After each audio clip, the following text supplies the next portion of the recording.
Shalom, shalom. Selamat malam buat Bapak Ibu yang terkasih yang ada di Indonesia. Saya Henny dari New York mengucapkan salam sejahtera buat kita semua.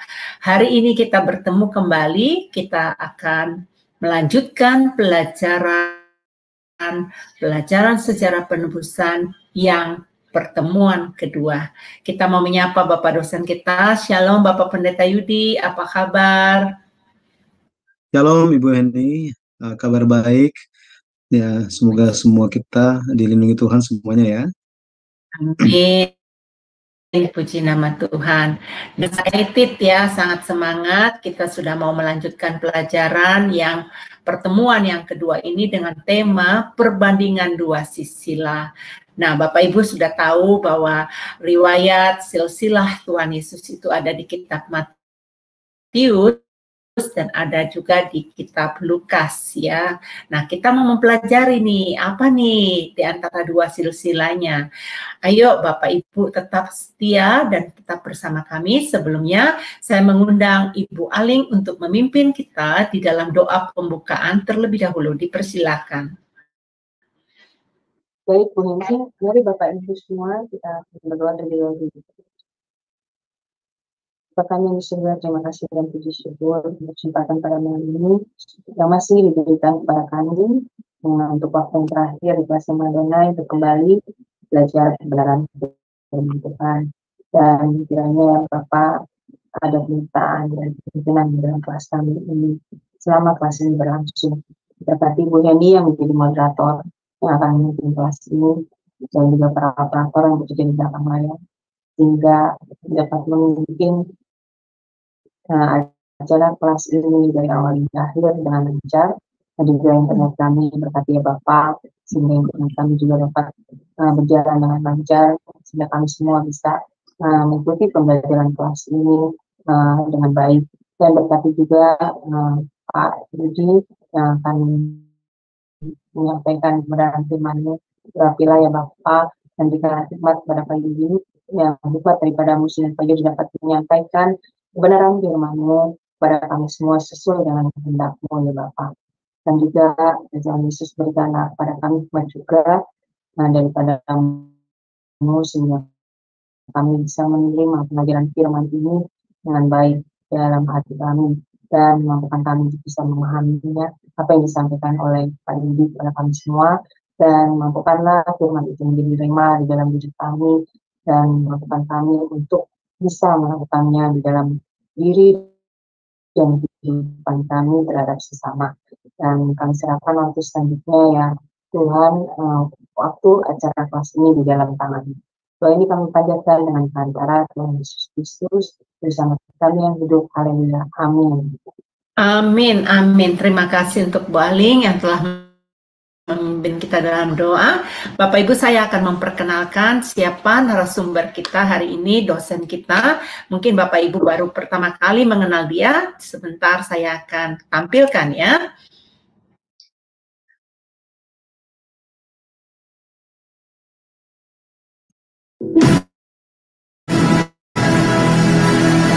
Shalom semua, berjumpa kembali dengan tema Adonai. Dan pada kesempatan kali ini kita akan berkenalan dengan pembicara kita, yakni Bapak Pendeta Yudi M. Lenggong. Dan berikut adalah profil singkat dari beliau. Nama lengkap Pendeta Yudi PM Lenggong, Eskom, MDiv, MTH, Demin.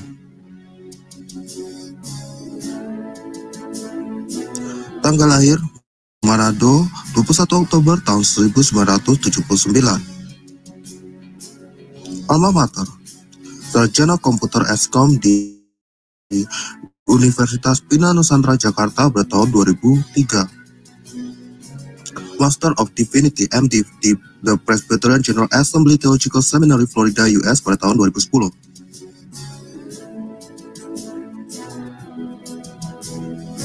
Doctor of Ministry Demin di Perry Theological Seminary Florida, US pada tahun 2015. Master Teologi MTH di STT Bethesda, Bekasi pada tahun 2021. Pelayanan. Beliau pernah melayani sebagai pendeta di Gereja Presbyterian Bukit Sion Indonesia di Jalan Telaga Warna 1 nomor 2 Puri Cinere, Depok. Pembicara seminar buku seri Sejarah Penebusan untuk Yayasan Damai Sejahtera Utama, Depok. Dosen di STT Hagiasmos Mission, Jakarta. Dan sekarang beliau melayani sebagai pendeta di Presbyterian Bukit Sion Indonesia di Jalan Ciliwung nomor 5 Purwantoro, Kecamatan Blimbing, Kota Malang, Jawa Timur.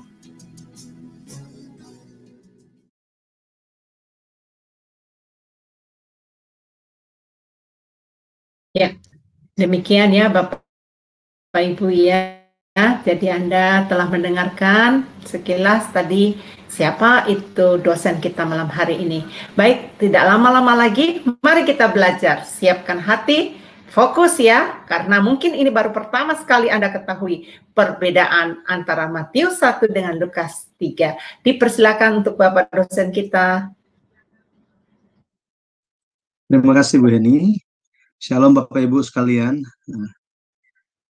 Senang kita ketemu lagi lewat Shema Adonai, kelas sejarah penebusan. Malam hari ini kita akan bersama-sama membahas tentang perbandingan dua silsilah Yesus Kristus, yaitu silsilah Yesus di Matius pasal 1 dan di Lukas pasal 3. Di Lukas pasal 3. Nah, kalau kita lihat di dalam Alkitab, mengenai silsilah itu merupakan satu hal yang menantang. Satu tantangan bagi orang yang percaya. Kenapa? Karena silsilah tersebut memiliki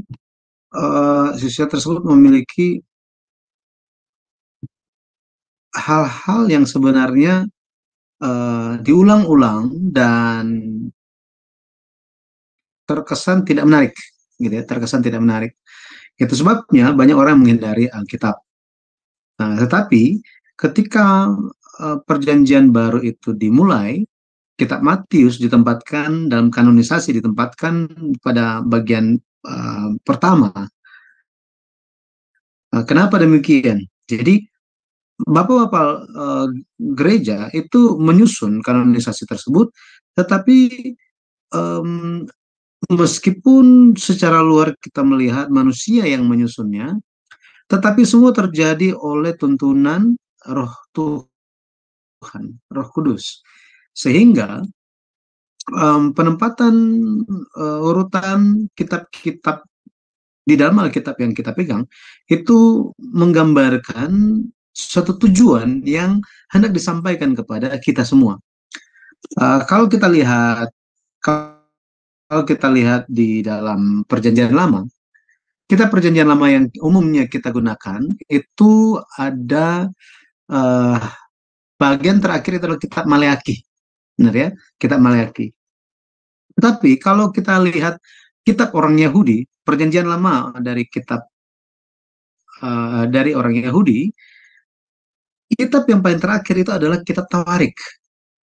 Kitab Tawarik yang isinya silsilah serta sejarah, rangkuman sejarah sejak Adam sampai mereka kembali dari Babel. Nah, kitab Tawarik ini kalau kita lihat itu fungsinya untuk menyambungkan dua zaman, yaitu zaman Perjanjian Lama dan Perjanjian Baru.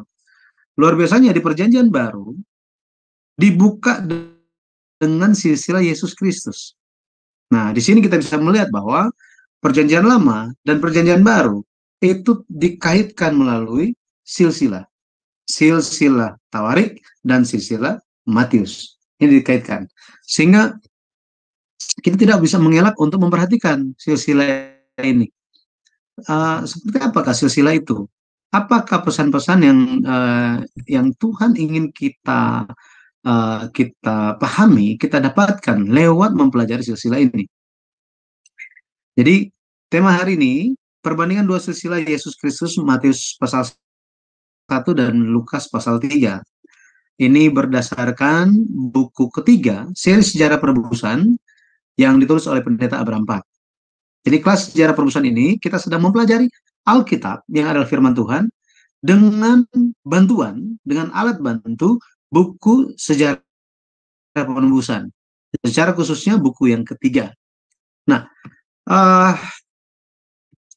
kalau kita lihat Matius pasal 1 di dalam bahasa Indonesia, terbitan LAI, terjemahan baru, ditulisnya Matius 1 ayat 1, inilah silsilah Yesus Kristus, anak Daud, anak Abraham. Tetapi dalam bahasa Inggris kalau kita lihat, ditulisnya lebih condong sama dengan bahasa asli dalam bahasa Yunani. The book of the genealogy of Jesus Christ, the son of David, the son of Abraham. Nah, kalau kita lihat di dalam bahasa Yunani disebutkan Biblos Geneseos Yesu Kristo, huio David, huio Abraham. Nah, di sini banyak orang yang melihat silsilah karena kurang begitu tertarik, padahal silsilah pun merupakan firman Tuhan, karena tidak begitu tertarik mengenai silsilah, sehingga melewatkan suatu fakta yang sebenarnya sangat penting. Fakta apa itu? Fakta bahwa di dalam silsilah Yesus Kristus ditekankan bahwa silsilah Yesus Kristus bukan sekedar silsilah, tetapi ini merupakan buku silsilah. Buku silsilah. Biblos, Geneseos. Biblos, kita tahu kata Bible diambil dari sini. Buku atau kitab. Geneseos, silsilah. Jadi buku silsilah. Inilah buku silsilah Yesus Kristus, anak Daud, anak Abraham. Hal ini mungkin akan memunculkan kita pertanyaan di kepala kita, bagaimana mungkin satu lembar di dalam Alkitab kita disebutkan sebagai sebuah buku. Buku itu, the book, gitu ya. Maka di sini, di dalam silsilah Yesus Kristus ini terkandung misteri yang sangat-sangat besar yang perlu disingkapkan bagi kita, apa yang tersembunyi di dalamnya. Kenapa? Karena kita, jika hanya melihat apa adanya, maka kita hanya melihat daftar nama saja. Tetapi Roh Kudus bekerja dan memberitahukan untuk mencatatnya sebagai buku silsilah. Buku silsilah. Ini mengingatkan kita waktu mempelajari silsilah di kitab Kejadian, khususnya Kejadian pasal 5 ayat 1. Kejadian 5 ayat 1. Inilah daftar keturunan Adam. Ya, daftar riwayat Adam. Gitu ya, daftar riwayat Adam. Di situ kata riwayat di dalam, kalau kita pun lihat dalam terjemahan aslinya, di situ sebenarnya dalam bahasa Ibrani adalah Seper Toldot. Seper Toldot. Seper di situ adalah buku, kitab, dokumen resmi. Geneseos, silsilah. Toldot, silsilah. Atau riwayat. Jadi buku riwayat atau buku silsilah. Buku silsilah. Di dalam keseluruhan Alkitab, di Perjanjian Lama hanya ditulis model seperti ini, buku silsilah, hanya mengenai Adam, di Kejadian 5 ayat 1, di Perjanjian Baru hanya ditujukan tentang silsilah Yesus Kristus, di Matius pasal 1, Matius 1 ayat 1. Jadi kembali lagi, ini merupakan silsilah yang sangat-sangat singkat, tetapi Roh Tuhan mencatatnya sebagai buku. Kenapa demikian? Karena di dalam silsilah ini terkandung informasi yang sangat banyak sehingga cukup untuk disebut sebagai sebuah buku. Sejarah dari Abraham sampai kepada Yesus Kristus itu merupakan sejarah yang sangat-sangat panjang. Ya, sangat-sangat panjang.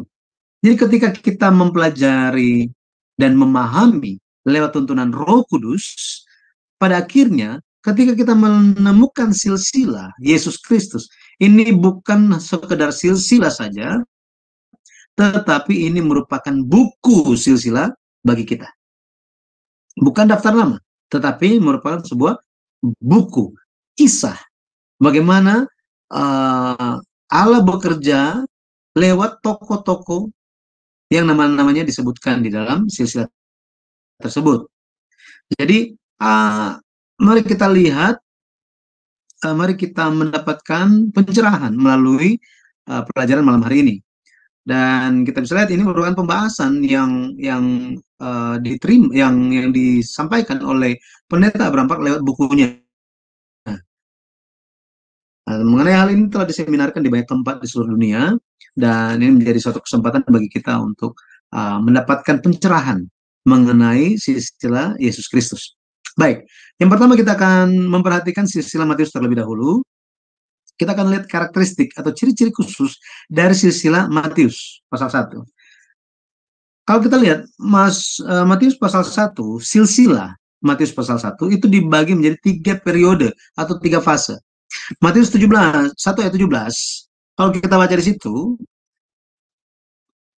dicatatnya seperti apa? Mari kita lihat terlebih dahulu ya. Kita lihat terlebih dahulu. Matius 1 ayat yang ke-17, saya bacakan. Jadi seluruhnya ada 14 keturunan dari Abraham sampai Daud, 14 keturunan dari Daud sampai pembuangan ke Babel, dan 14 keturunan dari pembuangan ke Babel sampai Kristus. Nah, di sini kita bisa perhatikan bahwa fase pertama dari Abraham sampai kepada Raja Daud itu menunjuk kepada kapan? Menunjuk kepada Abraham waktu dia lahir.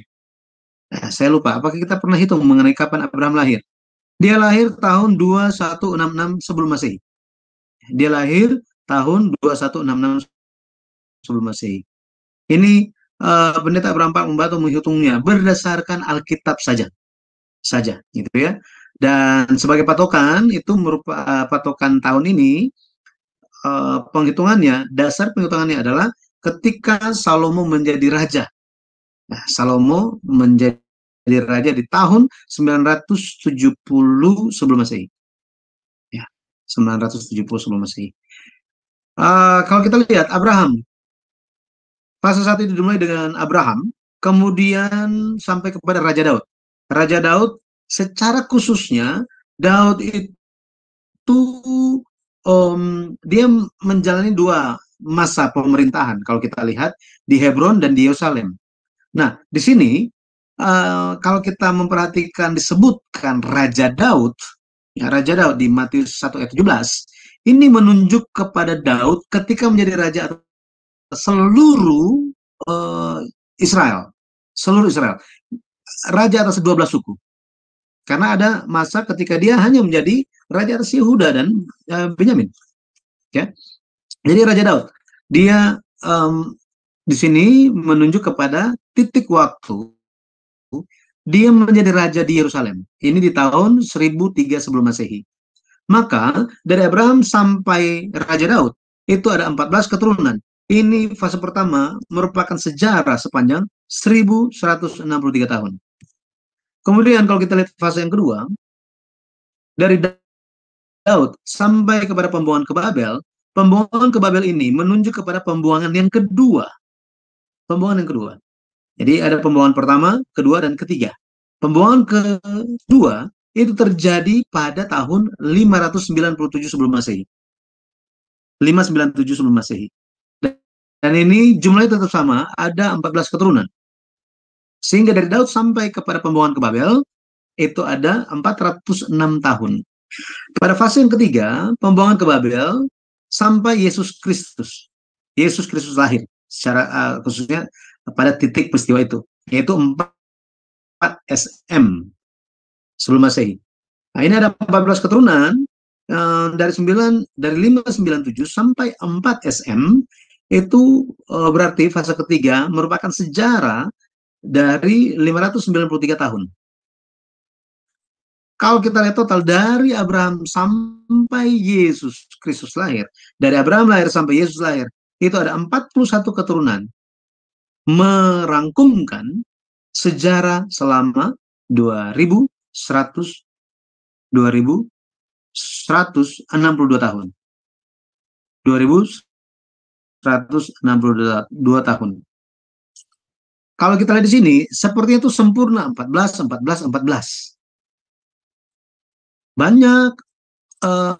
Banyak yang menyerang silsilah Matius pasal 1 ini ketika mereka membandingkannya dengan 1 Tawarik pasal 3. 1 Tawarik pasal 3. Bahwa apa? Bahwa di dalam perjanjian lama, catatan Tawarik mengenai keturunan Daud, keturunan Yehuda,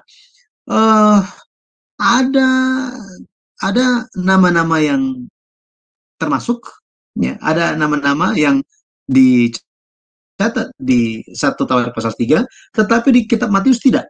Matius pasal 1. Sehingga mereka mempertanyakan kenapa ini 14, 14, 14. Terlalu sempurna kayaknya. Jadi kalau kita lihat, sebenarnya setiap fase ini lebih dari 14 keturunan. Lebih. Tetapi Allah dengan sengaja menetapkan menjadi 14, 14, 14. Yang menjadi pertanyaan berikutnya adalah apa? Kenapa angka 14 ini sangat menyolok? Betul ya? Angka 14 ini sangat menyolok. Nah, di dalam bagi orang Yahudi, angka itu memiliki satu hubungan yang dekat dengan hal religius. Dan di dalam Alkitab, Allah pun bicara mengenai angka-angka. Contohnya, Allah menetapkan 12. Terus kemana-mana dia selalu membawa 3 murid secara khusus. Kemudian kita bisa lihat Yesus mengutus murid-muridnya 22 orang. Nah, sehingga memiliki makna.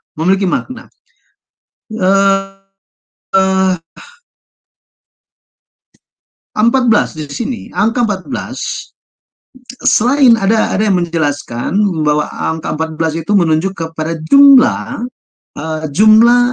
nama Daud. Kalau nama Daud itu di dalam bahasa Ibrani itu kan konsonan semua tuh. Daud, ya. Itu kalau dijumlahkan menjadi 14. Sehingga ketika 14 itu muncul, orang-orang berpikir tentang Daud. Jadi silsilah Yesus, tetapi mereka berpikir tentang Daud. Yesus keturunan Daud atau anak Daud. Tetapi kalau kita lihat angka 14 di sini, ada pandangan yang lain. Angka 14 memberitahukan bahwa silsilah ini sempurna. Meskipun ada yang dihilangkan, meskipun ada perempuan di dalamnya, nama-nama perempuan disebutkan, tetapi dari sudut pandang Allah melihat itu sempurna. Nah, angka 14 ini merupakan pengulangan dari angka 7, yaitu angka sempurna. Nah, angka 7, kalau kita lihat di dalam Alkitab, itu merupakan angka bumi dan angka sorga atau angka langit. Angka ilahi itu bertemu, yaitu angka 3 dan angka 4. Kenapa 4 itu menunjuk kepada bumi? Itu menunjuk kepada 4 penjuru bumi. Ya, 4 arah mata angin. Kemudian angka 3 itu menunjuk kepada angka sorga. Sehingga angka 7 merupakan angka ketika sorga dan bumi bertemu. Maka menjadi sempurna. Angka 7. Dan diulang 2 kali sempurna itu. Sehingga ini menunjuk kepada kesempurnaan yang double gitu. Ya. Jadi sekali lagi, kalau dilihat silsilah Yesus Kristus seolah-olah itu ada kekurangannya, ada cacatnya dari sudut pandang manusia. Tetapi dari sudut pandang Tuhan, silsilah Yesus sempurna. Yang kedua, Yesus. Ini karakteristik silsilah Matius ya. Yesus, Mesias datang sebagai anak Daud, anak Abraham. Anak Daud, anak Abraham. Di dalam sejarah orang Yahudi, Daud dan Abraham merupakan 2 sosok yang sangat dihormati. Sangat-sangat dihormati. Lebih lagi, kalau kita lihat ketika ketika Yesus itu diperkenalkan sebagai anak Daud dan anak Abraham, ini untuk menyatakan bahwa Yesus datang sesuai dengan apa yang telah dijanjikan bahwa di dalam perjanjian lama, bahwa Mesias itu akan datang sebagai keturunan Abraham, anak Abraham, dan anak Daud. mengenai anak Abraham. Kita bisa baca itu di Kejadian 22 ayat 18 dan 19. Ayat 18 dikatakan, oleh keturunanmu lah semua bangsa di bumi akan mendapat berkat. Kata keturunan di sini adalah zera dalam bahasa Ibrani. Ini bentuknya tunggal. Bentuknya tunggal. Kalau kita lihat di Galatia 3 ayat yang ke-16 dikatakan, Rasul Paulus mengatakan bahwa apa? Tidak dikatakan keturunan seolah-olah banyak orang, tetapi keturunanmu satu, yaitu Yesus. Ya, jadi langsung dikatakan bahwa apa? Lewat Yesus semua bangsa, semua kaum di bumi akan mendapat berkat. Jadi Yesus adalah sumber berkat. Jadi Yesus diperkenalkan sebagai anak Abraham untuk menggenapi janji kepada Abraham. Yang kedua, sebagai anak Daud, di 2 Samuel 7 ayat 12 sampai 13. Ayat yang ke-12 dikatakan, aku akan membangkitkan keturunanmu yang kemudian.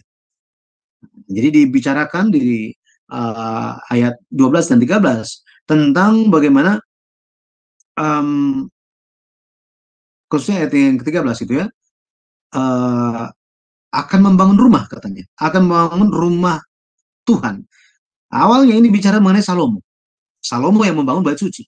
Akan tetapi dikatakan bahwa aku akan mengokohkan tahta kerajaannya untuk selama-lamanya. Pada akhirnya ini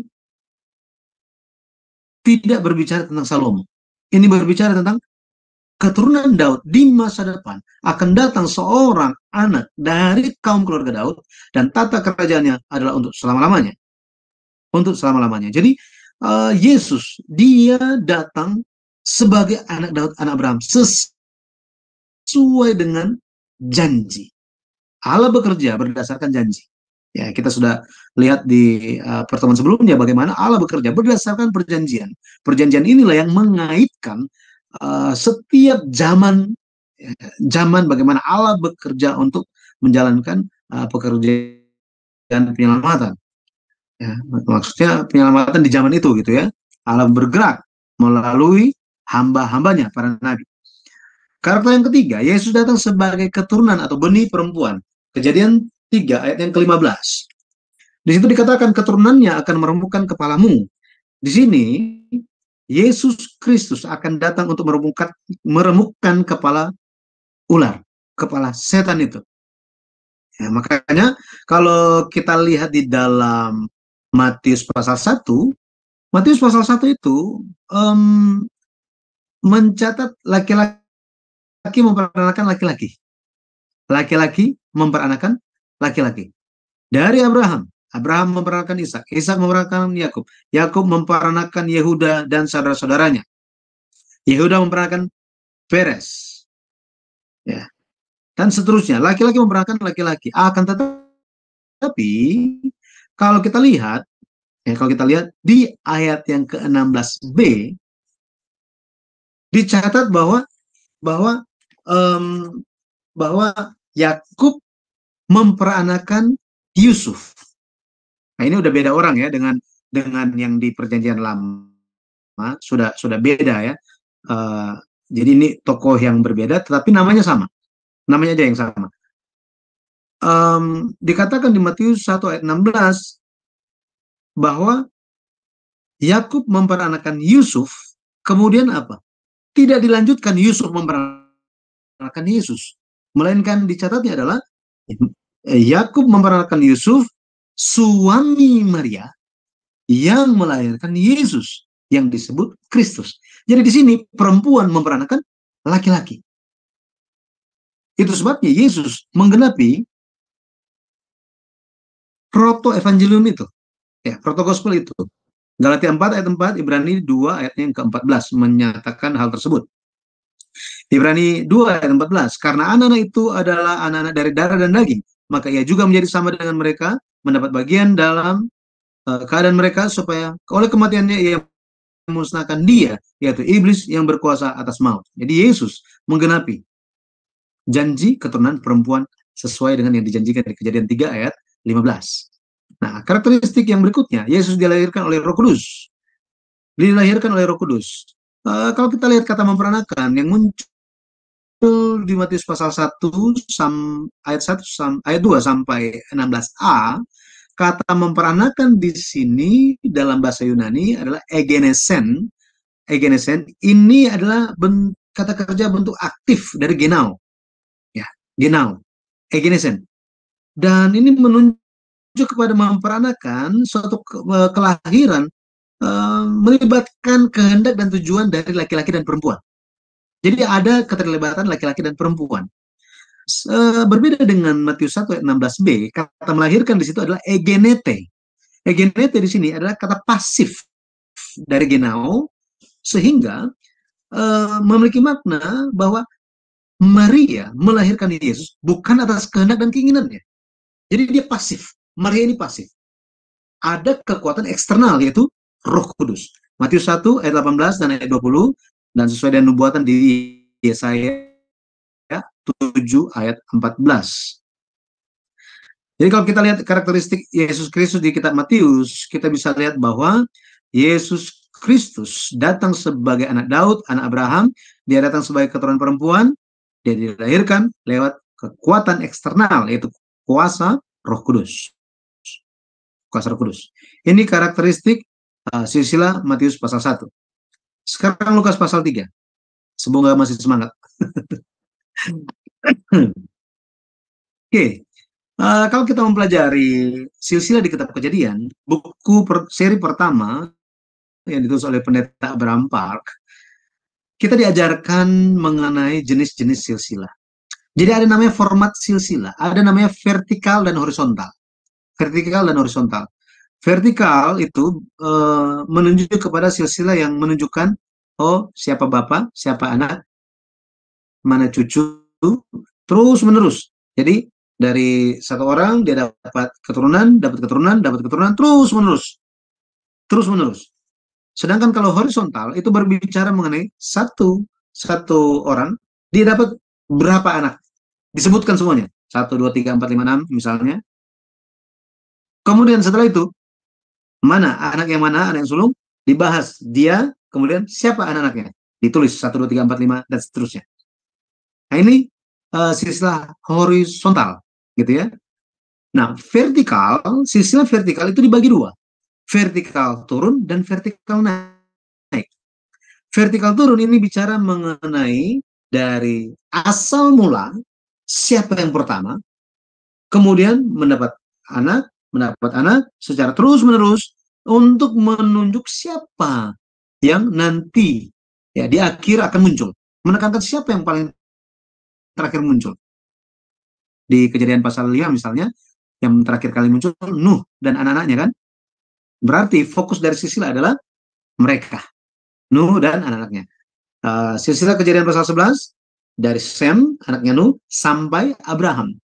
Nah, fokus kepada siapa? Abraham.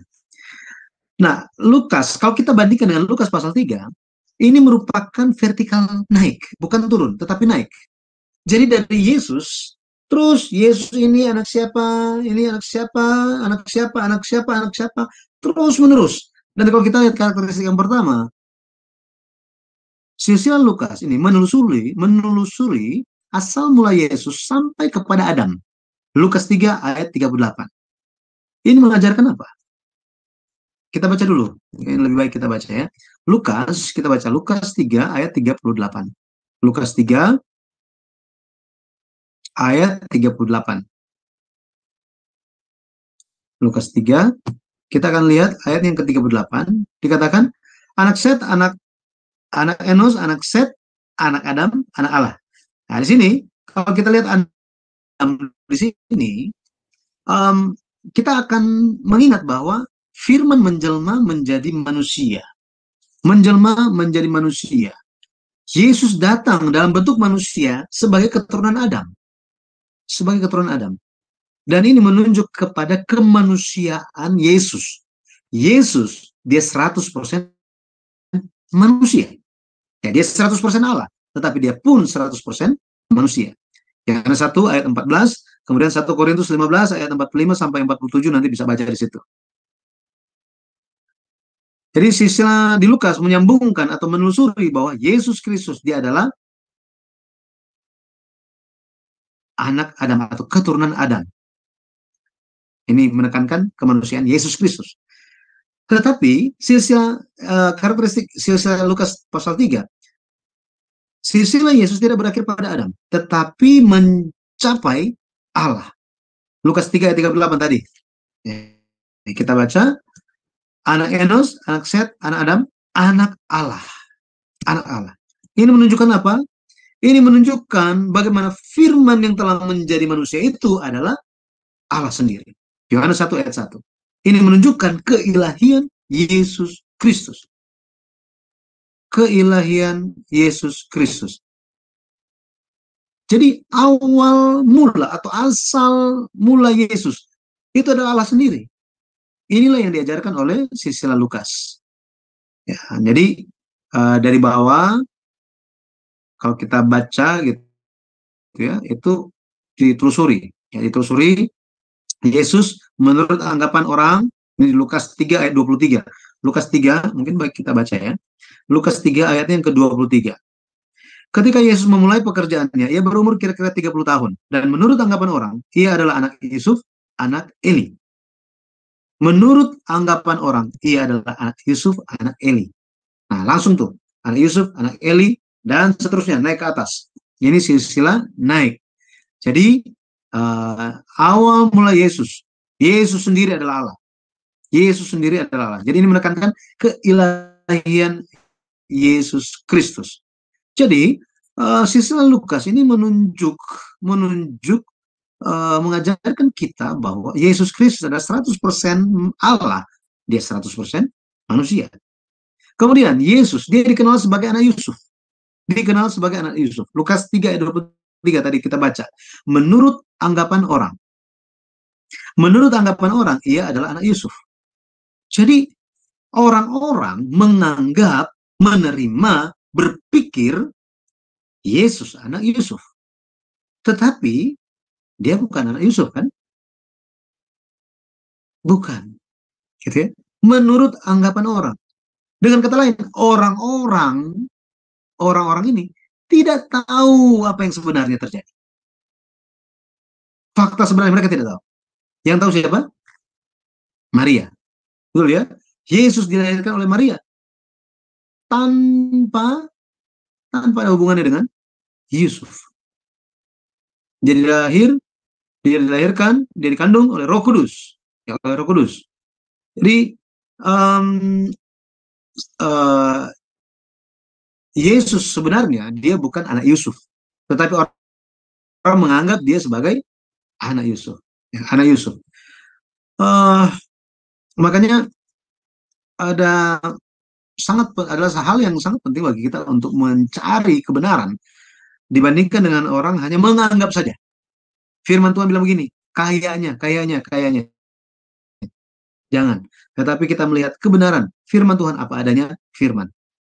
Mau kita mengerti atau tidak mengerti, belum paham atau bagaimanapun, terima dulu Alkitab adalah 100% firman Allah. Ini iman kita. Benar ya? Ini iman kita. Nah, kalau kita bandingkan silsilah Matius pasal 1 dan silsilah Lukas pasal 3, di Matius pasal 1, format silsilahnya itu vertikal menurun, sedangkan di Lukas pasal 3, itu Lukas pasal 3 ayat 23 sampai 38, ini vertikal naik. Jumlah keturunan di Matius pasal 1 itu ada 41 sebenarnya. 41. Kenapa demikian? Karena Daud dihitung 2 kali. Daud dihitung 2 kali. Tetapi dengan sengaja Alkitab mencatat 14 keturunan atau generasi. Ini menunjukkan bahwa apa? Dengan sengaja dihitungnya 42. Padahal jumlah tokohnya ada 41. Sedangkan Lukas itu ada 77. Ini oleh pendeta Abraham Park dibagi ke dalam kelompok 7 generasi. Ini penyusunan pertama secara sistematis di sepanjang sejarah dunia berdasarkan bahasa asli tentang 77 orang di dalam silsilah Injil Lukas. Nah, ditulis Yesus artinya apa? Namanya apa? Yusuf. Menurut anggapan orang, Yesus itu adalah anak Yusuf, anak Eli, anak Matat, anak Lewi, anak Malki, anak Yanai. Ini satu kelompok. Kemudian terus kelipatan 7. Terus menerus kalau kita lihat sampai selesai. Ya, sampai selesai. Ini Yared, Yared, anak Yared, anak Malalel, anak Kenan. Jadi Malalel ini dijelaskan anak Kenan, kemudian Kenan dijelaskan ya anak Enos. Enos ini adalah anak Set. Set itu anak Adam. Adam ini anak Allah. Anak Allah ditulis apa adanya, anak Allah. Jadi kelipatan 7 gitu ya, 7. Jadi kita bisa melihat bagaimana semuanya diatur gitu ya, bagaimana semuanya itu disusun dengan sangat ajaib. Ini merupakan kebesaran Tuhan yang luar biasa. Dan kalau kita perhatikan rentang sejarah, rentang waktu di silsilah Matius itu sekitar 2000 tahun, dan kalau Lukas itu sekitar 4000 tahun. Di Matius pasal 1, awal dan akhir silsilah dari Abraham, akhirnya itu adalah Yesus. Sedangkan di dalam silsilah Lukas, itu dari Yesus sampai kepada Allah. Di Matius pasal 1 mencatat nama perempuan. Sebenarnya bukan 5, enggak muncul, hanya muncul 4 nama. Hanya muncul 4 nama saja. Kenapa? Karena nama Batsheba tidak disebutkan, hanya dibilang istri Uria. Nah, ini istri Uria. Tetapi kita anggap itu ada 5 perempuan muncul di situ. Ya, dimunculkan di dalam silsilah Matius pasal 1. Dan di silsilah Lukas tidak ada nama perempuan di situ. Jadi bagaimana satu orang Yesus Kristus tetapi memiliki 2 garis keturunan yang berbeda? Nah, Matius pasal 1 merupakan garis keturunan keluarga Yusuf. Yusuf pun anak keturunan Yehuda, keturunan Daud. Sedangkan kitab Lukas, ini diteliti, ini merupakan garis keturunan Maria, keluarga Maria. Kenapa demikian? Ini kenapa demikian? Kita akan lihat nanti ke depannya, ya. Jadi setelah kita bandingkan, mari kita lihat bahwa kesimpulannya gitu ya, kedua silsilah ini mempunyai alur sendiri, tetapi kemudian mereka bergabung, mereka bertemu. Ini merupakan gabungan yang rahasia, tersembunyi, hal yang misterius dari Allah. Bagaimana Allah bekerja? Kalau kita lihat, silsilah Matius mencatat dari Abraham. Betul ya? Abraham pun termasuk di dalam silsilah Lukas. Iya ya? Ya, nanti bisa baca kedua silsilah itu. Matius pasal 1 dan Lukas pasal 3. Nah, dari Abraham sampai kepada Daud ini masih sama. Tetapi setelah Daud, silsilah Matius mencatat Salomo. Ya, mencatat Salomo. Tetapi silsilah Lukas mencatat Nathan. Oke, jadi terpisahnya di sini. Setelah itu Salomo, Rehabeam, Abia, Asa, Yosafat, terus gitu ya. Muncul generasi-generasi, dari Nathan pun ini muncul. Ya, Nathan, Matata, Mina, Melea, terus menerus. Sampai pada ini. Ujungnya sebelum bertemu itu diperkenalkan Yakub dan Eli. Ini diperkenalkan sebagai ayah dari Yusuf. Kalau kita lihat di sini, pada akhirnya dari Yusuf muncullah Yesus Kristus, atau lahirlah Yesus Kristus. Kalau kita lihat di sini, dari Daud, sejak silsilah Matius dan silsilah dari Lukas itu terpisah, sampai bergabung kembali di Yusuf dan Yesus, Ini ada rentang waktu sekitar 1000 tahun. Sekitar 1000 tahun. Ya. Nah, kita lihat beberapa ayat. Kita lihat beberapa ayat. Oke. Mari kita lihat 1 Tawarik, maaf, 1 Tawarik 3, 1 Tawarik 3, ayat yang kelima. Inilah yang lahir bagi dia ini Daud. Inilah yang lahir bagi dia, Nathan dan Salomo, 4 orang dari Batsyua binti Amiel. Batsyua atau Batsyeba, ini orang yang sama. Jadi kitab silsilah Matius pasal 1, silsilah Yesus Kristus itu dilanjutkan lewat Salomo, anak yang keempat. Sedangkan silsilah Lukas itu dari Daud, yang melanjutkan adalah anak yang ketiga yang bernama Nathan. Nah, Yusuf kalau kita lihat memiliki 2 silsilah kalau kita lihat, ya, 2 silsilah. Kalau kita lihat di sini, ya. Yusuf mempunyai 2 ayah, Yakub dan Eli. Yakub dan Eli.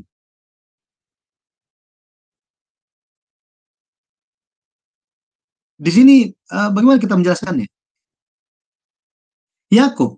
Jadi Yakub itu menunjuk secara langsung sebagai ayah biologis secara garis darah.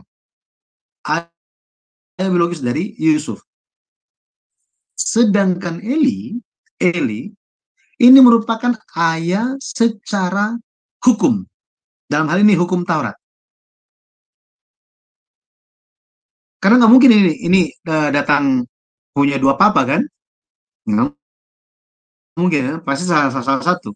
Dan Yakub merupakan ini hubungan ayah dan anak secara biologis. Sedangkan Eli ini secara hukum di atas kertas.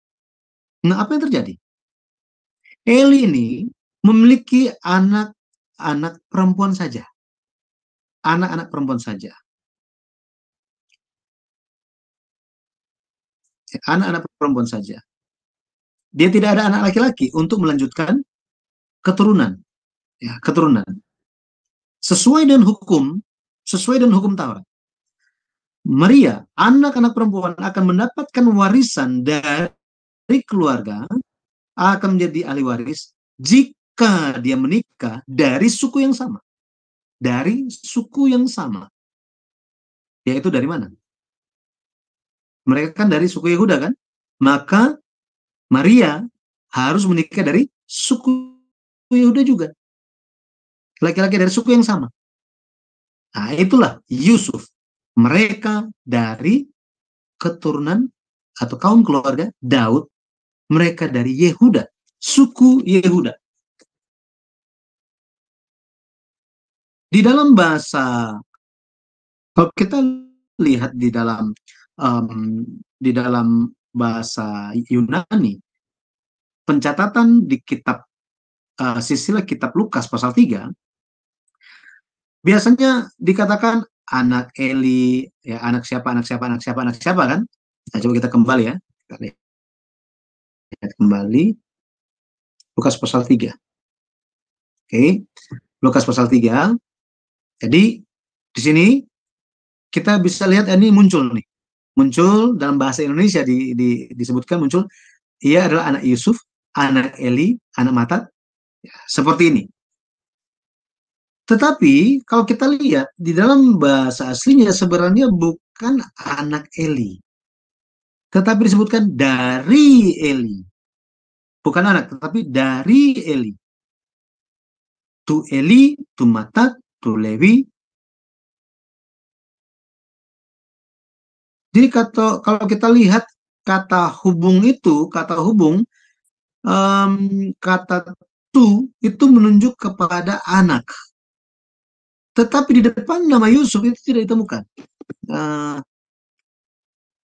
Kita lihat ya. Kita lihat Bible Hub. Itu bisa dipelajari gitu ya, mengenai hal ini. Sangat-sangat unik pencatatannya.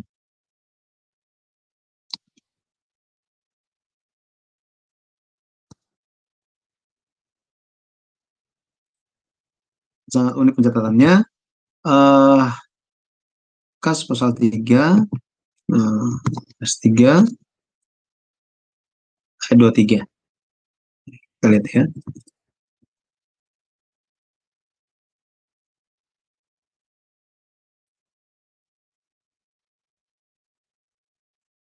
Di dalam bahasa Inggris, di sini kalau bisa perhatikan di sini, he was the son, so it was taught of Joseph, the son of Heli, gitu ya, son of Heli.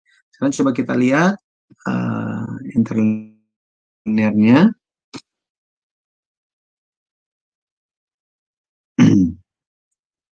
Nah, di sini. Jadi ada to atau to, gitu ya. Tapi di depan itu tidak ditemukan. Ya, penegasan anak. Penegasan anak. Nah, sehingga pencatatan yang demikian menekankan bahwa hubungan Eli dan Yusuf itu hanya secara hukum. Cuma menjadi pertanyaannya, apakah di dalam tadi disebutkan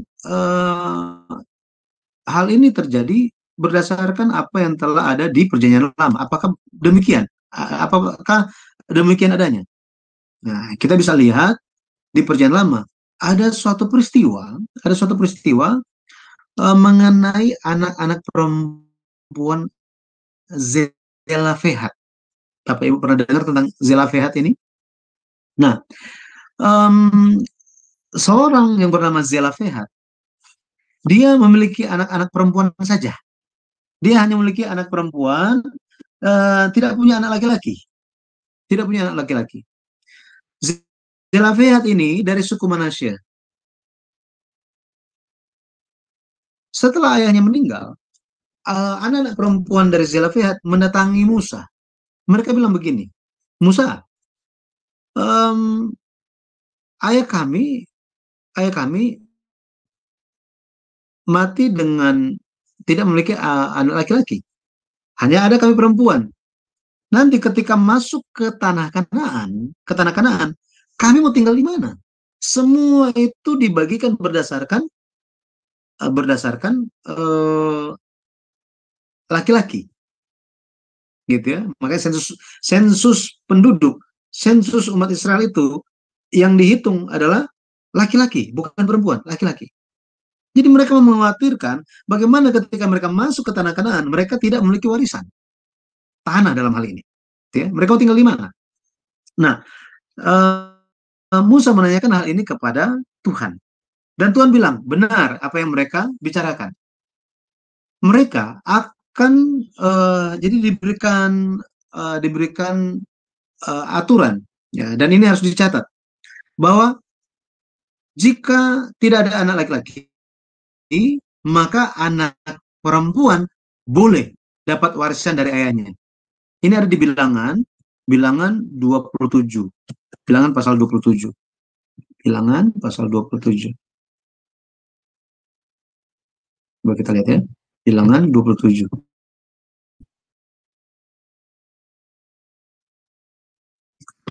Bilangan 27 di sini. Kemudian mendekatlah anak-anak perempuan Zelafehat bin Hefer bin Gilead bin Makir bin Manasye dari kaum Manasye bin Yusuf. Nama anak-anaknya itu adalah Mahla, Noah, Hogla, Milka, dan Tirza. Jadi ada 5 orang ini. Ya, mereka bilang, ayah kami telah mati karena dosanya sendiri. Dan ia tidak mempunyai anak laki-laki.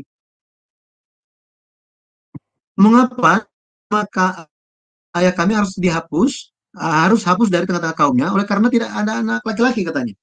Berilah kami tanah di antara di antara saudara-saudara ayah kami. Dan Musa bilang apa? Musa tanya kepada Tuhan dan Tuhan bilang, anak-anak perempuan Zelafehat itu benar.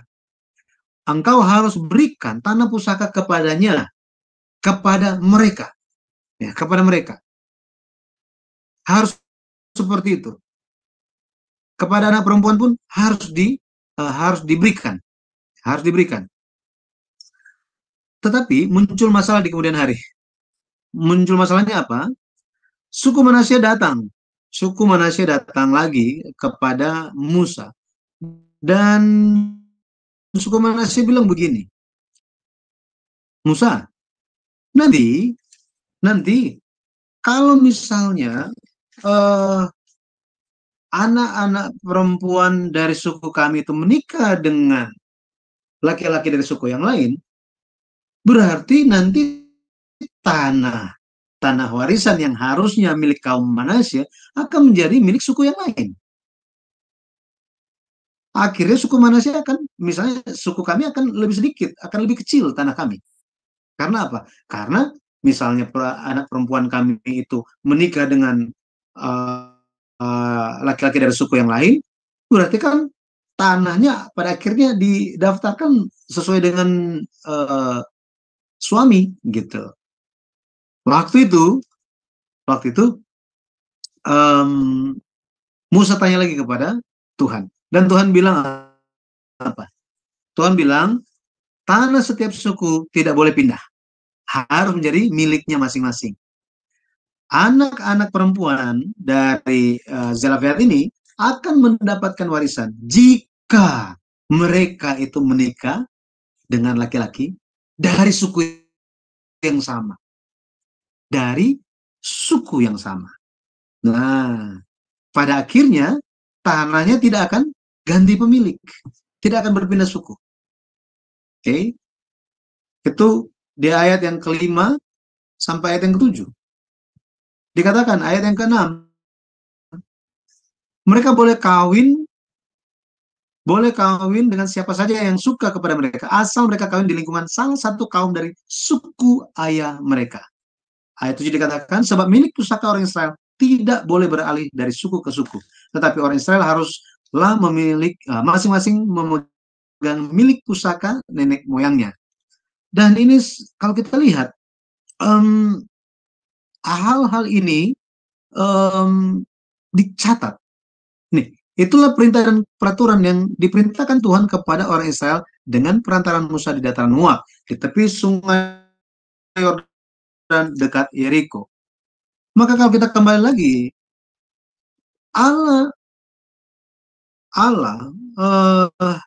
Yesus Kristus berkata bahwa dia itu menggenapi apa yang ditulis di dalam kitab suci. Dijelaskan apa semuanya. Semuanya genap. Jadi Yesus datang dari suku mana? Suku Yehuda. Baik itu dari ayahnya maupun dari ibunya. Dari Yusuf ataupun dari Maria. Itu sebabnya dengan peraturan anak-anak perempuan Zelafehad, ini dicatat dalam hukum Taurat. Pada akhirnya Yusuf ini menjadi anak secara hukum dan dicatat dalam silsilah, bukan nama Maria, melainkan nama suaminya. Nah, makanya kalau kita lihat, Allah bekerja dari banyak, kita bisa perhatikan, dari banyak kaum keluarga keturunan Yehuda, dari begitu banyak kaum keluarga Daud. Siapa yang akan menjalankan dengan taat mengenai kelahiran Yesus? Siapa? Dari antara banyak orang, Allah mendapatkan siapa? Yusuf dan Maria. Dia mempertaruhkan nyawanya. Bayangkan ketika Yusuf mengambil Maria sebagai tunangan, jadi tunangan, bayangkan itu tunangan, di dalam tradisi Yahudi itu mereka tunangan, setelah tunangan itu 1 tahun, tunangan tahun ini, tahun depan 1 tahun lagi baru menikah. Kenapa? Itu adalah waktu untuk membuktikan kesucian mereka. Dan pada akhirnya di tengah-tengah ini Yusuf sangat kaget ketika Maria katakan bahwa dia hamil dari mana? Roh Kudus. Apa yang terjadi? Kita tahu ceritanya kan? Yusuf berpikir di dalam hatinya, dia mempertimbangkan, itu bukan anak saya. Iya kan? Itu bukan anak saya. Dan oleh Roh Kudus, ada malaikat Gabriel. Waduh, ini terlalu besar untuk dipahami. Terlalu dahsyat untuk dipahami. Sulit untuk memahaminya. Tetapi kalau dia ungkapkan ini kepada keluarga Maria atau keluarganya dia, kepada orang-orang, maka Maria bisa mati dilempari batu. Tidak perlu untuk dibawa di depan pengadilan. Ketika ketahuan sudah hamil sebelum hidup bersama sebagai suami istri, masih dalam jangka waktu tunangan, maka itu boleh dilempari batu sampai mati. Yusuf seorang yang tulus hatinya. Nah, mengenai Yusuf ini dijelaskan dengan detail siapa Yusuf ini di dalam seri yang kelima buku sejarah penebusan.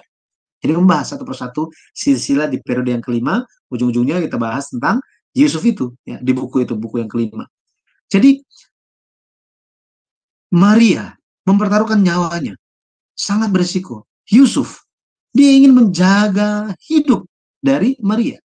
Dia orang yang tulus. Di saat yang seperti itu, malaikat datang kepadanya dalam mimpi, kemudian memberitahukan, Yusuf, jangan khawatir. Bayi di dalam kandungan Maria itu adalah dari Roh Kudus. Engkau akan menamai dia Yesus. Nah, seperti ini. Jadi pada akhirnya kita bisa melihat lewat proses yang seperti ini, Yesus Kristus Juru Selamat lahir, datang ke dunia ini. Bukan suatu hal yang mudah. Dan kalau kita bandingkan kedua silsilah Matius itu tampil di atas panggung. Dan ketika tampil di atas panggung, silsilah ini diserang oleh setan, iblis, semuanya. Kejahatan, menyerang. Tetapi di belakang layar ada satu silsilah lagi. Silsilah Maria ini. Silsilah Lukas ini. Yang berjalan. Tanpa diketahui. Jadi bekerja dengan sangat misterius sampai akhirnya Yesus bisa lahir. Ya, saya bacakan. Maaf, ini ada pertanyaan ini, Bapak Pendeta. Apakah PPT-nya frozen katanya? Enggak, memang sudah habis. Oh, sudah habis ya, oke. Cuma ayatnya saya tidak masukin. Ini ayat terakhir kita baca ya. Kita baca ayat yang terakhir. Yesaya 60 ayat yang ke-22. Yesaya 60 ayat 22. Dikatakan, yang paling kecil akan menjadi kaum yang besar, dan yang paling lemah akan menjadi bangsa yang kuat. Aku, Tuhan, akan melaksanakannya dengan segera pada waktunya. Jadi, hal-hal yang mustahil di mata manusia, tetapi pada akhirnya di dalam penyelenggaraan Tuhan, di dalam pemeliharaannya, semua rencana, semua penyelenggaraan penebusan dari Allah digenapi. Dan hal ini pun membawa kita kepada suatu pengenalan bagaimana Allah bekerja dengan misterius. Tetapi di balik silsilah itu ada kasih Allah, sukacita Allah, air mata Allah. Bagaimana Allah ingin menyelamatkan manusia dari dosa. Ya, Tuhan Yesus memberkati. Nanti kita akan lihat di kedepannya mengenai ada khususnya ini kan buku yang ketiga, silsilah perjanjian yang tak terpadamkan. Ini secara khusus membahas tentang periode pertama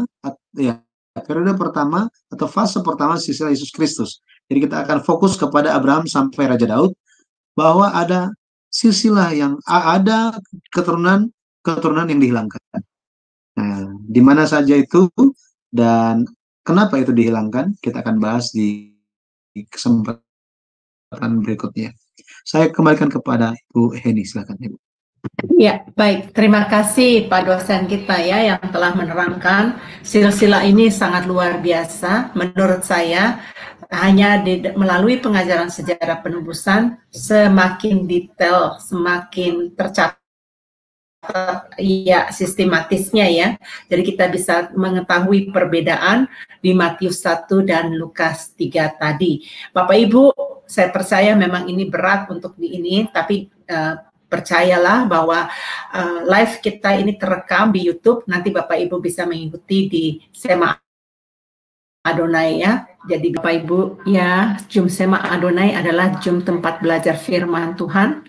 Mungkin baru pertama kali di Indonesia ya, maksudnya yang 7 hari penuh dengan belajar firman Tuhan. Jadi Bapak Ibu kalau ada waktu, mari mampir di tempat Jum Sema Adonai supaya kita bisa belajar banyak kebenaran firman ya. Nah, Bapak Ibu juga diberikan kesempatan untuk bertanya, apakah ada di antara Bapak Ibu yang ingin bertanya mengenai pelajaran ini? Dipersilakan ya. Nah, Bapak Pendeta Yudi tadi telah menunjukkan ada 3 periode bahwa di dalam silsilah itu, pertama dari Abraham sampai ke Daud ya. Dan yang kedua itu dari Daud sampai ke pembuangan Babel.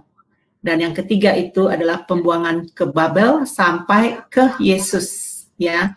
Nah, tadi Bapak Pendeta mengatakan ada 42 karena diambil 14. Kalau itu 14, totalnya 42 Bapak Pendeta. Nah, sekarang kenapa waktu di Matius 1 setelah kita baca ya, itu hanya 42 tapi hanya ada 41 nama. Dipersilakan Bapak Pendeta. Kalau kita lihat di dalam Matius pasal 1 sisa Yesus memang apa adanya ya, apa adanya dicatatnya demikian ya, apa adanya dicatat demikian bahwa Kejadian 1 Matius pasal 1 ayat yang ke-17 ada 14 dari Abraham sampai Raja Daud, 14 dari Daud sampai pembuangan ke Babel, dan 14 dari pembuangan ke Babel sampai Yesus Kristus. Dari 3 angka itu kita langsung secara otomatis kita akan berpikir jumlah 42 gitu ya. Tapi kalau kita hitung satu persatu cuma ada ya Abraham, Ishak, Yakub, Yehuda terus sampai kepada Yesus Kristus itu cuma 41. Suatu misteri yang tersembunyi di dalam silsilah Yesus Kristus. Dan di Perjanjian Lama angka 42 secara menyolok itu hanya muncul 1 kali, yaitu di Bilangan 33. Di Bilangan 33. Sebenarnya bukan 42, 41 muncul di situ. 41. Kalau kita baca di Bilangan pasal 33, ini berbicara tentang tempat-tempat perkemahan orang Israel selama di padang gurun, ya 40 tahun di padang gurun. Dan kalau kita temukan di situ, mulai dari Sukot, Etam, tentangan, gitu. Terus menerus, Bilangan 33 mencatat sampai dataran Moab, selesai. Dataran Moab itu merupakan tempat yang ke-41, perkemahan yang ke-41. Terus perkemahan yang ke-42 ada di mana? Di kitab Yosua, kalau kita baca, Yosua pasalnya yang ke-5, di situ muncul bahwa mereka setelah menyeberangi sungai Yordan, perkemahan terakhir mereka adalah Gilgal. Ya, Gilgal. Sehingga 41 kali berkemah itu di padang gurun, tempat yang terakhir adalah dataran Moab. Setelah itu mereka menyeberangi sungai Yordan, masuk ke dalam tanah Kanaan, perkemahan terakhir mereka adalah Gilgal. Ya, jadi tempat yang ke-42 itu sudah bukan lagi di padang gurun, melainkan di dalam tanah Kanaan, tanah janji. Bagaimana dengan silsilah Yesus Kristus? Silsilah Yesus Kristus ini membawa suatu pesan yang sangat berharga dan sangat ajaib bagi kita orang yang percaya kepada Yesus. Yesus secara hitungan dia adalah generasi atau keturunan yang ke-41. 41. Kenapa 42? Karena Daud disebut 2 kali. Untuk meninggikan, untuk menekankan, bukan untuk meninggikan, untuk menekankan Daud. Nah, itu pun ada ceritanya, nanti bisa pembahasannya ada di buku yang keempat mengenai perbedaan apa yang terjadi di dalam Daud ini. Kalau kita lihat, kita kembali lagi, Yesus Kristus dia adalah keturunan yang ke-41. Tetapi Alkitab mencatat 14 berarti ada keturunan yang ke-42. Tetapi kalau kita lihat lagi, meskipun Yesus adalah generasi atau keturunan yang ke-41, Matius 1 ayat 17 mencatat ada 42 dan Yesus yang terakhir, berarti Yesus adalah keturunan yang ke-41 dan 42.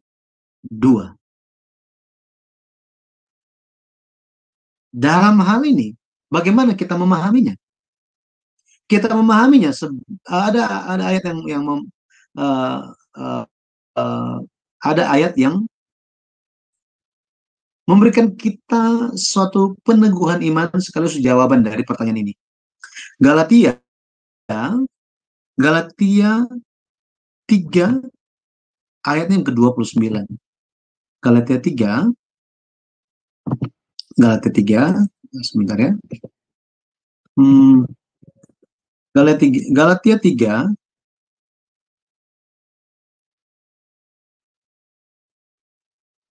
ayat yang ke-29. Coba kita lihat ayat ini. Ayat ini akan menjelaskan kita dan memberikan kepada kita peneguhan iman, ya, sekaligus jawaban yang tadi. Ayat 29. Dan jikalau kamu adalah milik Kristus, maka kamu juga adalah keturunan Abraham dan berhak menerima janji Allah. Matius 1 ayat 1 dikatakan apa? Inilah silsilah Yesus Kristus, anak Daud, anak Abraham. Itu sebabnya Yesus yang ke-41. Tetapi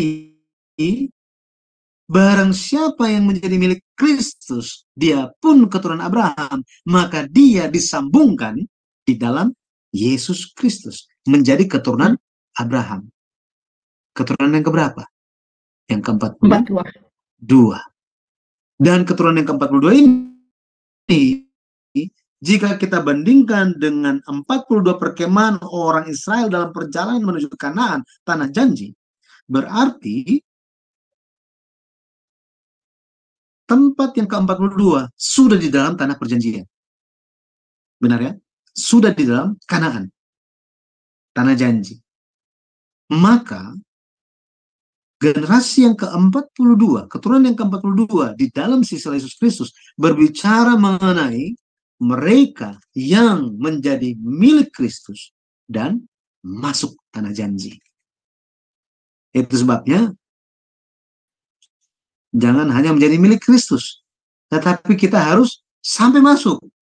Banyak yang menjadi milik Kristus, tetapi lepas di tengah-tengah perjalanan. Pada akhirnya nggak nyampe, karena tidak bertahan sampai akhir. Yesus katakan bertahan, orang yang selamat itu siapa?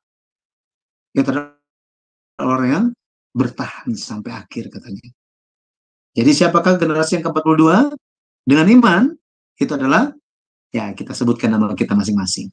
Ya, inilah pemahaman melalui yang kita bisa dapatkan melalui silsilah Yesus Kristus di Matius pasal 1. Demikian, Ibu. Ya, wow, luar biasa sekali ya. Bapak Ibu, setelah mendengarkan penjelasan dari Bapak Pendeta Bapak dosen kita yang sangat luar biasa, Bapak Ibu mungkin jujur ya, di tempat lain mungkin Bapak tidak akan bisa menerimakan pengajaran yang sistematis seperti ini. Di message ada yang bertanya, Bu, beli buku ini di mana? Ya, harganya berapa gitu ya. Nah, ada dijual di yayasan kami ya. Saya akan tunjukkan, ini ada websitenya. Ini Bapak tinggal searching aja, namanya Sejarah Penebusan. Nah, sejarahpenebusan.com ya.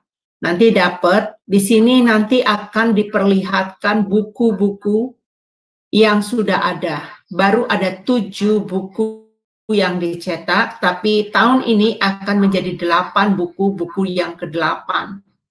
Nah, tadi Bapak Pendeta mengatakan mengenai perjalanan umat Israel itu ada 42. Nah, di situ di buku yang kedua, di seri yang kedua, pertemuan yang tak terlupakan. Di sini buku ini sangat memberkati. Waktu saya membaca buku kedua ini, saya banyak terharu ya, saya banyak menangis, dan saya banyak bertobat dari kehidupan dunia saya dengan apa sikap saya, semuanya itu dengan membaca buku ini, dengan mempelajari ini. Saya berharap Bapak Ibu bisa memiliki buku ini ya. Nah, buku yang dipelajari sekarang adalah buku silsilah yang ketiga. Bapak Ibu untuk mau mencari mengenai buku ini tinggal diklik aja nih, buku 1, buku 2, buku 3. Nah, ada buku ke-11 tapi belum di Indonesia, belum dicetak buku ke-11 karena yang ditranslate ke bahasa Indonesia baru buku ke-8. Buku ke-8 juga baru ada di e-book ya, belum ada yang cetaknya. Nanti Bapak Semcia bisa menghubungi saya kalau memang ini sulit untuk dapati, nanti saya akan kasih tahu. Nah, buku anak-anak sekolah ini dipakai oleh gereja-gereja lain. Jadi memang sengaja dijual karena memang permintaan dari gereja-gereja lain yang isinya adalah mengenai isi dari buku-buku ini. Cuman versi anak-anak. Jadi anak-anak juga harus dikasih ajari benar-benar tentang firman Tuhan yang fondasinya yang kuat ya. Ini aja dari saya, Bapak Ibu bisa masuk ke websitenya Yayasan Sejarah Penebusan YDSU, Yayasan Damai Sejahtera Utama. Baik, saya mau tanya, siapakah ada yang mau bertanya di antara kita melalui pelajaran malam hari ini? Bisa diangkat tangan Bapak Ibu, raise hand supaya saya bisa tahu, bisa membukakan mute-nya. Ya, Ibu Aling dipersilakan. Ya, terima kasih Bu Heni. Shalom Pak Yudi, selamat malam. Yang saya mau tanyakan mengenai itu Pak, peristiwa dari Maria dan Yusuf ketika mereka bertunangan, lalu di tengah jalan kan Maria itu mengandung ya dari Roh Kudus. Dan kan dari adat Yahudi tadi dikatakan bahwa seseorang yang bertunangan selama 1 tahun itu sebelum menikah dia harus hidup dalam kesucian, menjaga kesuciannya ya Pak. Nah, peristiwa yang dialami oleh Maria ketika dia hamil di pertengahan jalan pertunangannya, dia tidak mendapatkan penghukuman dari bangsanya itu bagaimana ya Pak bisa seperti itu? Apakah ada penjelasannya gitu? Karena kan menurut adat dari bangsanya kan Yehuda itu ya bahwa akan dirajam gitu kan Pak kalau diketahui dia hamil sebelum menikah. Ya bagaimana Pak Yudi? Terima kasih. Sekali lagi yang ditanya apa tadi, Ibu? Mengenai kehamilan dari Bunda Maria, dari Maria. Jadi dia kan masih dalam masa pertunangan ya Pak ketika dia hamil ya. Nah ya. Ini dia tidak mendapat penghakiman dari bangsanya kan. Itu bagaimana Pak? Karena kan padahal tadi Pak Yudi bilang dalam hukum bangsanya akan dirajam dengan batu jika diketahui dia hamil dalam masa pertunangan itu. Oh, Iya, baik. ya. Yang kita perlu pahami begini. Yang kita perlu pahami begini. Allah bekerja untuk menyelamatkan manusia berdasarkan apa yang sudah dijanjikan, apa yang sudah disampaikan. Nabi Yesaya berkata di Yesaya pasal 7 ayat 14 bahwa seorang perempuan muda, perawan, akan melahirkan, katanya, seorang anak laki-laki, dan engkau akan menamakan dia Immanuel. Nah, jadi Allah bekerja itu dengan cara yang sulit dipahami. Manusia berpikir bahwa tidak mungkin seorang perempuan, tidak mungkin Allah bisa datang sebagai manusia. Itu tidak mungkin. Bagaimana Allah yang begitu besar dan maha kuasa bisa datang dalam wujud manusia? It is impossible dan tidak mungkin terjadi. Itu pikiran manusia. Tetapi di sisi yang lain, tidak ada manusia yang bisa menyelamatkan manusia. Tidak ada. Tidak mungkin. Kenapa? Karena semua manusia telah jatuh dalam dosa. Maka manusia yang sudah jatuh dosa tidak mungkin untuk menjalankan peran penebusan bagi orang yang berdosa. Bayangkan, sesama orang jahat akan menebus orang jahat. Kita mau bela apa? Hakim akan terima apa? Benar ya? Apakah hakim akan menerima kesaksian kita? Pembelaan kita. Kita ingin membela seorang penjahat. Pak, saya mau bela dia. Saya ingin membela dia. Dia adalah penjahat, tetapi saya ingin membela dia. Oh ya, Bapak siapa? Saya juga penjahat. Loh, mana mungkin bisa? Tidak bisa. Kenapa? Karena posisinya sama-sama berdosa. Ini.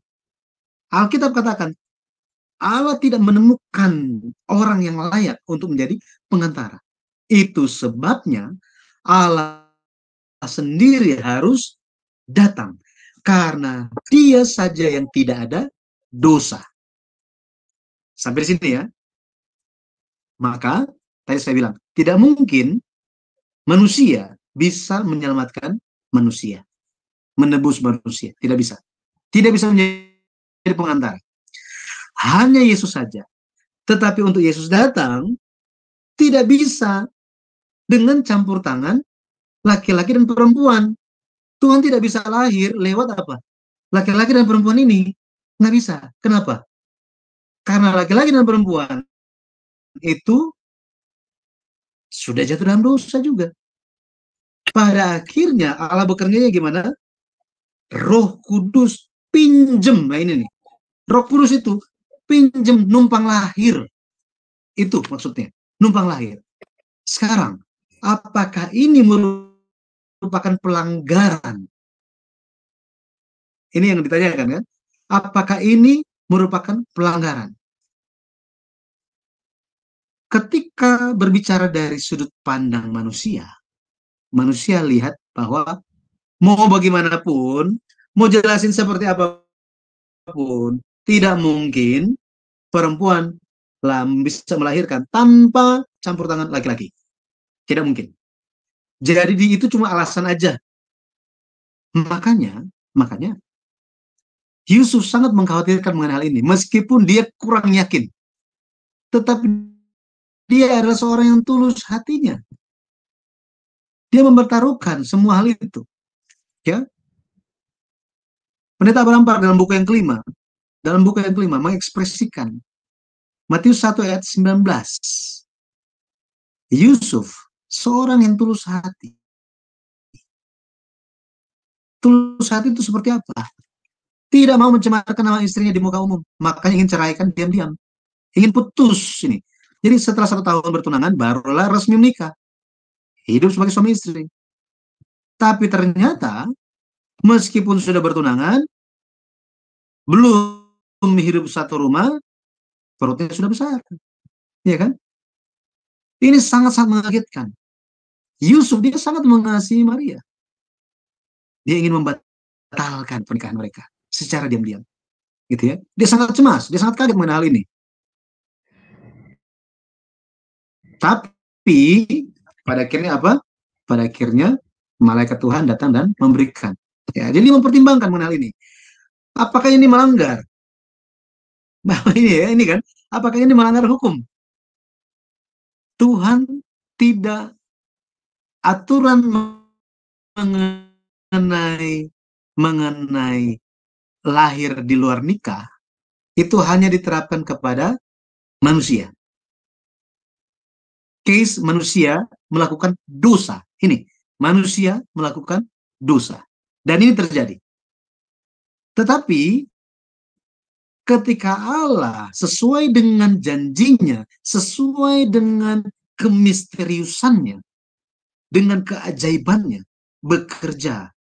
Roh Kudus masuk ke dalam rahim Maria, menjadi daging kan?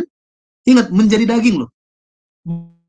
Bukannya ada paham yang katakan, oh ini Roh Kudus, ini benih Roh Kudus, ini benihnya Maria, kemudian ini ovum, kemudian jadi satu, sel telur itu kemudian jadi. Tidak. Itu merupakan suatu pandangan yang menyimpang. Ya, yang menyimpang. Yesus 100% Allah, Roh Kudus saja. Tetapi dia datang dalam bentuk daging, manusia. Allah menggenapi janjinya.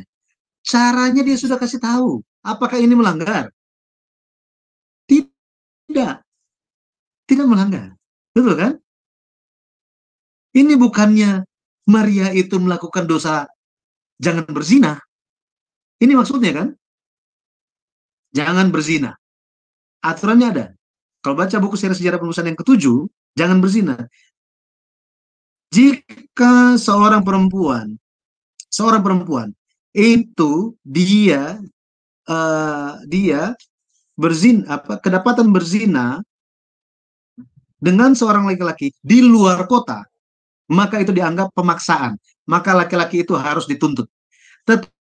Tapi jika dilakukan di dalam kota, maka dua-duanya bertanggung jawab. Ini aturan hukum Taurat. Ya, mereka bisa dihukum. Ya, dilihat seperti apa gitu, ada hukum-hukumnya. Tetapi kita perlu tahu bahwa apakah Maria melakukan dosa perzinahan? Nah, ini ya. Tidak. Betul kan? Tidak. Maria hanya apa? Hamil. Itu aja. Hamil dan melahirkan. Tetapi Yusuf tidak mengerti itu. Sampai akhirnya, ya, di dalam mimpi dikasih tahu bahwa Yusuf, jangan takut ambil Maria sebagai istrimu, sebab anak di dalam kandungannya adalah dari Roh Kudus. Dia akan melahirkan anak laki-laki dan engkau akan menamakan dia Yesus, karena dialah yang akan menyelamatkan umatnya dari dosa mereka. Dari sini, apa yang terjadi? Yusuf taat langsung ambil Maria sebagai istri. Jadi istri, gitu ya. Karena dalam pikiran, nah di sini, ini saya hanya bacakan apa yang ada. Nih, jadi Bapak Ibu silakan baca buku yang kelima, di situ sangat jelas seperti apa, gitu ya. Seperti apa? Ini tidak bersetubuh, ya. Tidak ada hubungan, ya, laki-laki dan perempuan. Ya, semoga bisa dipahami. Terima kasih Pak Yudi untuk penjelasannya. Tuhan berkati. Tuhan memberkati. Wow, luar biasa, tambah seru ya.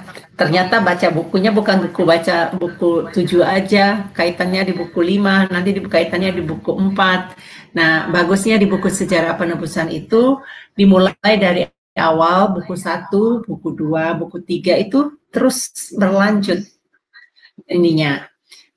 Puji nama Tuhan karena saya bergereja di gereja GPBSI ya, dan cabang yang ada di New York ini, saya sudah mempelajari buku yang ke-11 ya, jadi luar biasa.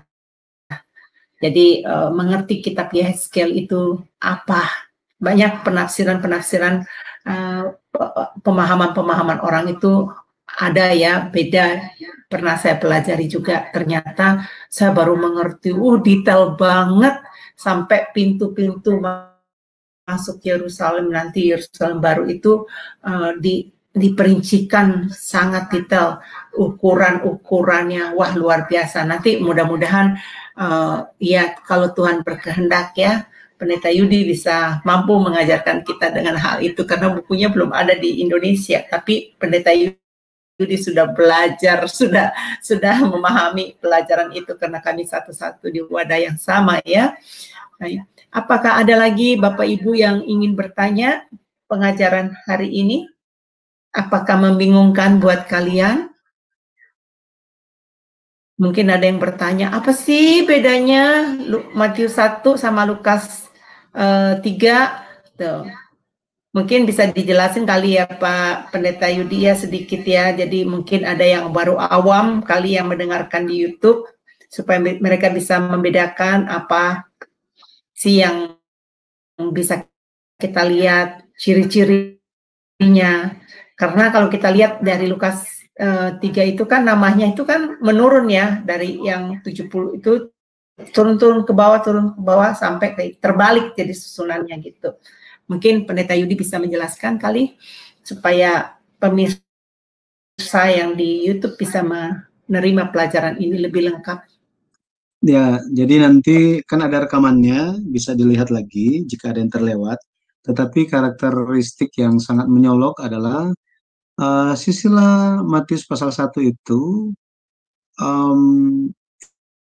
ingin menunjukkan bagaimana janji Allah itu digenapi. Janji Allah kepada Abraham, janji Allah kepada Daud, semuanya digenapi di dalam siapa? Yesus Kristus. Sehingga Yesus datang sesuai dengan perjanjian. Itu sebabnya Yesus menjelaskan segala sesuatu tentang dirinya sesuai dengan kitab suci. Sesuai kitab suci.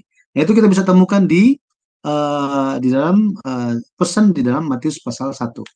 Kemudian kitab Lukas yang membedakannya adalah orang-orang ingin mengetahui, dalam hal ini Lukas dia seorang yang akademis. Dia ingin mengurutkan dengan sangat teratur. Itu sebabnya dia menyelidiki. Itu kalau kita baca Lukas pasal 1. Dia ingin menyelidiki, ini Yesus ini siapa sih? Dan dia menyelidiki, seliki semuanya, dan dia menyusun Yesus itu menurut anggapan orang, anaknya Yusuf.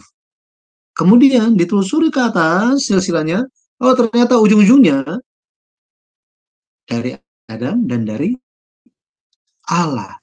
Sehingga Lukas, seorang yang dari bidang akademis, seorang yang praktis, dia seorang dokter kan, tabib. Dia ingin menyatakan bahwa Yesus Kristus, dia 100% Allah, 100% manusia. Oh, ini mendukung apa sih? Mendukung apa semua yang Yesus sampaikan.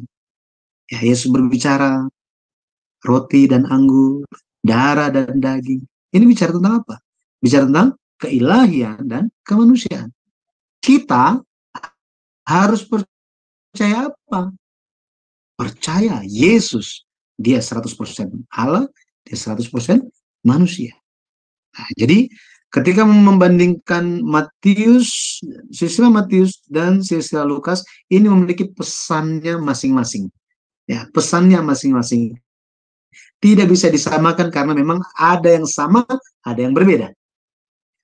Matius itu mencakup sejarah dari Abraham sampai Yesus sekitar 2000 tahun, sedangkan ada di kitab Lukas pasal 3 itu dari Adam sampai sampai kepada Yesus, mencakup sejarah 4.000 tahun dengan pesan masing-masing. Ya, nanti bisa dilihat lagi rekamannya.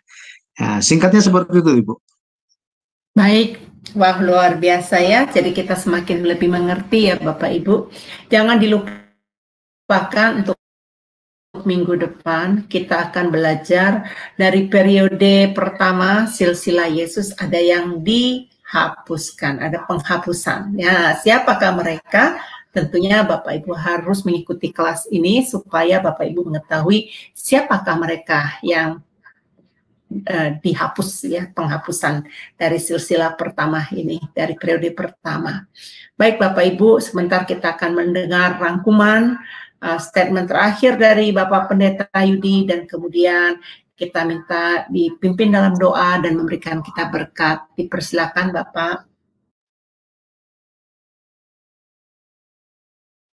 Baik, silsilah Yesus Kristus ini hanya sering dilewatkan begitu saja karena mata rohani kita belum dicerahkan, sehingga kita hanya melihatnya sebagai daftar nama saja. Tetapi lewat pencerahan Roh Kudus yang dialami oleh Pendeta Abraham Park, maka Alkitab itu terbuka, dan silsilah Yesus di Matius pasal 1 bukan sekedar silsilah, bukan sekedar daftar nama, melainkan merupakan sebuah buku silsilah yang berisikan banyak informasi yang cukup dikatakan sebagai sebuah buku. Meskipun kita melihat di dalam Alkitab hanya 1 lembar. Itu sebabnya silsilah Matius pasal 1 merupakan panggilan dari Allah lewat Roh Kudus untuk kita semua, untuk semua umat Kristen di seluruh dunia, untuk memperhatikan dan lebih mengenal siapa Yesus. Karena Yesus yang datang 2000 tahun yang lalu itu ditolak oleh umat pilihannya.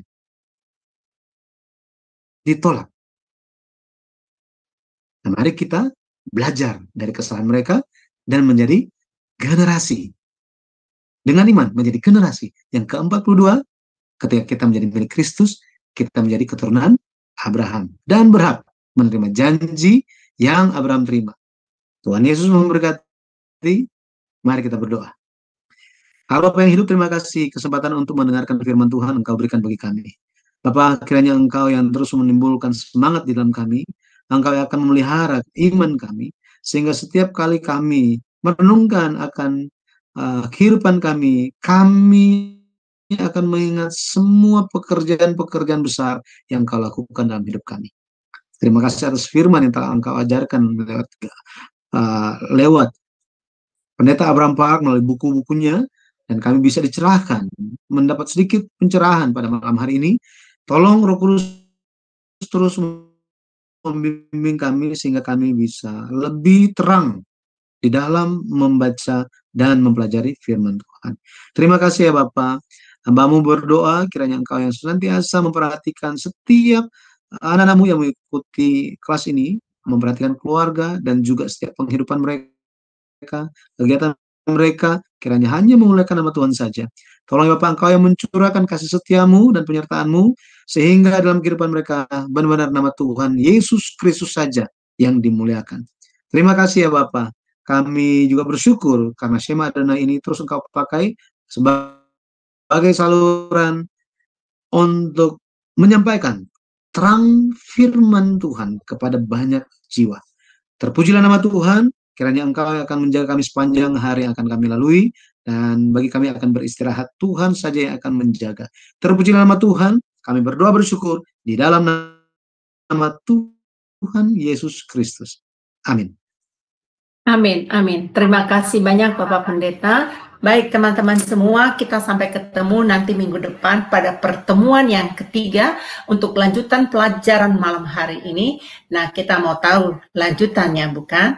Baik, sampai ketemu. Tuhan Yesus memberkati semuanya.